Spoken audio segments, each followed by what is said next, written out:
चतुर मैक्स और पन्ना जंगल का रहस्य। पन्ना जंगल एक ऐसी जादुई जगह थी जहां हर पत्ता पन्ने की तरह चमकता था।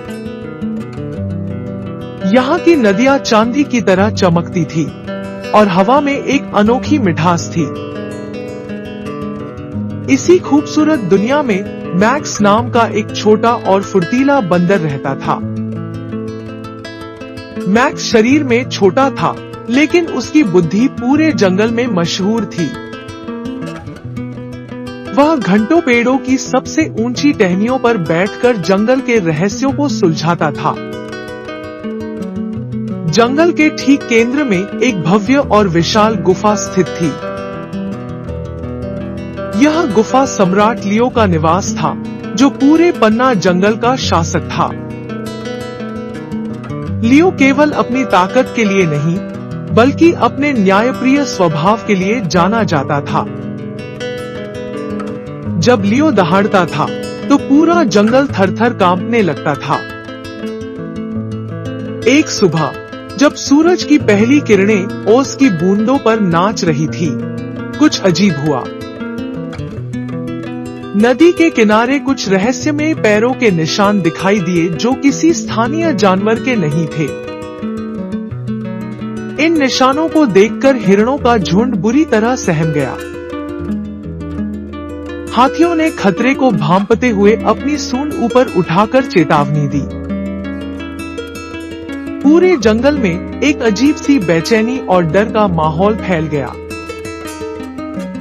सबको डर था कि कोई बाहरी शिकारी उनके शांतिपूर्ण घर में घुस आया है। मैक्स ने देखा कि बाकी जानवर केवल डर रहे हैं, और उसने कुछ करने का फैसला किया। वह एक पेड़ से दूसरे पेड़ पर छलांग लगाते हुए उन निशानों का पीछा करने लगा। पीछा करते हुए मैक्स जंगल के उस अंधेरे हिस्से में पहुंचा जहां रोशनी कम थी। वहां उसने देखा कि जंगली भेड़ियों का एक बड़ा और भूखा झुंड इकट्ठा था। भेड़ियों का सरदार बहुत क्रूर था और उसकी नजरें चालाकी से भरी थी। सरदार का मकसद पन्ना जंगल पर कब्जा करना था, ताकि उन्हें जीवन भर भोजन मिले। मैक्स ने एक घनी झाड़ी के पीछे छिपकर उनकी सारी गुप्त बातें सुन ली। मैक्स समझ गया कि अगर उसने जल्द कदम नहीं उठाया, तो बहुत खून खराबा होगा। वह बिजली की रफ्तार से वापस मुड़ा और लियो की सभा की ओर भागा। हांफते हुए मैक्स सीधे सम्राट लियो की सभा में पहुंचा और चिल्लाकर सबको चेतावनी दी। मैक्स ने बताया कि भेड़ियों की एक विशाल सेना हमला करने की योजना बना रही है। लियो ने स्थिति की गंभीरता को समझा और तुरंत एक आपातकालीन सभा बुलाई। सभा का माहौल बहुत तनावपूर्ण था। हर जानवर डरा हुआ और चिंतित था। हाथियों ने अपनी ताकत के घमंड में कहा कि वे भेड़ियों को कुचल देंगे। भैंसों ने अपने नुकीले सींगों से हमला करने की बात कही। वहीं कुछ डरपोक बंदरों ने सलाह दी कि उन्हें पेड़ों के ऊपर छिप जाना चाहिए।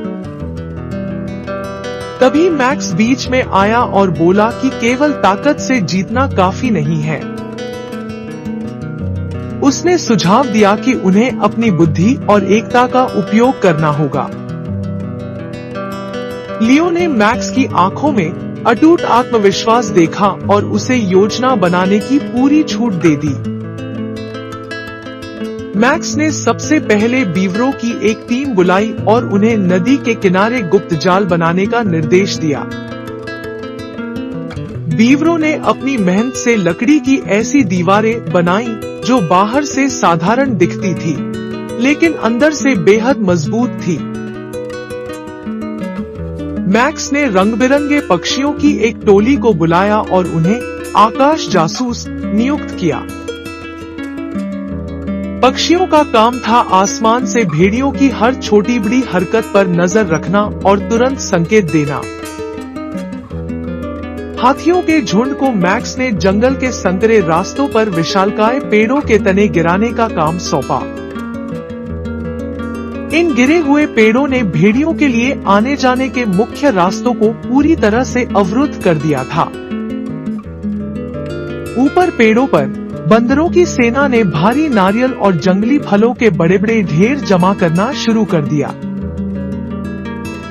मैक्स ने अंतिम बार सभी जानवरों को इकट्ठा किया और उन्हें धैर्य रखने की सलाह दी। तभी दूर से भेड़ियों के झुंड की डरावनी आवाजें सुनाई देने लगी। वे जंगल में दाखिल हो चुके थे। भेड़ियों का सरदार अपने घमंड में चूर था और उसे लगा कि पन्ना जंगल के जानवर डरकर भाग गए हैं। जैसे ही भेड़ियों का झुंड आगे बढ़ा, वे अचानक बीवरों द्वारा बनाए गए गुप्त जालों में फंसने लगे। भेड़िए घबराकर पीछे मुड़े, लेकिन वहां हाथियों द्वारा गिराए गए विशाल तनों ने उनका रास्ता रोक रखा था। तभी अचानक ऊपर से बंदरों ने नारियलों और भारी फलों की जोरदार बारिश शुरू कर दी। नारियलों की मार से भेड़िए इधर उधर भागने लगे, जिससे वे और भी ज्यादा उलझ गए। भेड़ियों के सरदार ने गुस्से में चिल्लाकर अपने सैनिकों को हमला करने का आदेश दिया, लेकिन वे जिस भी दिशा में मुड़ते, पक्षी ऊपर से उन्हें चेतावनी दे देते और अन्य जानवर उन्हें घेर लेते। भेड़ियों को समझ नहीं आ रहा था कि वे किसी अदृश्य दुश्मन से लड़ रहे हैं या किसी जादुई शक्ति से। वे गोल गोल घूमने लगे और धीरे धीरे उनकी ताकत कम होने लगी। लगातार भागने और डर के कारण भेड़ियों की भूख और थकान ने उन्हें पूरी तरह कमजोर कर दिया। तभी झाड़ियों के पीछे से सम्राट लियो की एक जोरदार दहाड़ गूंजी, जिससे पूरा जंगल कांप उठा। लियो के साथ मैक्स और सभी जानवरों की सेना एक साथ खड़ी थी, जो अब पूरी तरह एकजुट दिख रहे थे। जब भेड़ियों के सरदार ने देखा कि छोटे से छोटे जानवर ने भी उनके खिलाफ दीवार खड़ी कर दी है, तो उसका अहंकार टूट गया। उसे एहसास हुआ कि एकता और बुद्धिमानी के सामने उसकी क्रूरता और ताकत कुछ भी नहीं है। सरदार ने अपनी हार स्वीकार कर ली और अपने झुंड से वहां से तुरंत हटने को कहा। भेड़ियों का झुंड हमेशा के लिए पहाड़ों की ओर वापस लौट गया, पन्ना जंगल को छोड़कर। जैसे ही भेड़ियों की आखिरी पूंछ ओझल हुई, पूरे जंगल में खुशी की लहर दौड़ गई। सभी जानवरों ने मिलकर अपनी इस महान जीत का जश्न मनाया और एक दूसरे का आभार व्यक्त किया। सम्राट लियो धीरे धीरे मैक्स के पास आए। उनके चेहरे पर गर्व और सम्मान की भावना थी। लियो ने सबके सामने अपना विशाल पंजा मैक्स के सिर पर रखा और उसे सराहा। लियो ने अपनी भारी और गर्वित आवाज में कहा कि सबसे तेज दहाड़ से ज्यादा शक्तिशाली एक चतुर दिमाग होता है। लियो ने घोषणा की कि आज से मैक्स पन्ना जंगल का आधिकारिक शाही सलाहकार होगा। अब मैक्स केवल एक शरारती बंदर नहीं था, बल्कि वह पूरे जंगल का मार्गदर्शक और रक्षक बन गया था। इस घटना ने जंगल के हर निवासी को सिखाया कि एकता में ही असली शक्ति होती है। जब सब एक उद्देश्य के लिए साथ आते हैं, तो दुनिया की कोई भी ताकत उन्हें हरा नहीं सकती।